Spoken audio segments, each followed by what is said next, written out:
L'oposició a l'Ajuntament de l'Espluga de Francolí, el grup de Som Espluga, denuncia que el poble ha perdut 140 habitants en 4 anys i que la poca oferta d'habitatge que hi ha és preocupant. Per això reclamen un estudi sobre l'actual situació de l'habitatge al municipi per tal d'impulsar polítiques en aquest àmbit. I ho fem per 3 motius. Un, perquè durant 16 anys de govern de Convergència i Unió, al nostre parer, no s'han fet cap tipus de política d'habitatge. 2, perquè en 4 anys l'Espluga ha perdut 140 habitants.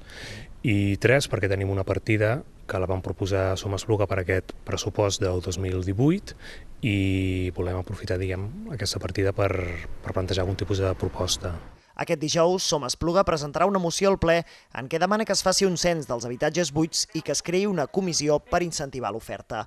El text també insta a la regidoria d'habitatge que informi els propietaris de l'existència de la borsa comarcal i que s'expliquin les bonificacions que hi ha per reformar habitatges. L'oposició recorda que als pressupostos d'enguany hi ha una partida de 4.000 euros per a aquestes accions que encara no s'ha gastat i demana que de cara a l'any vinent s'incloguin 25.000 euros per polítiques d'habitatge.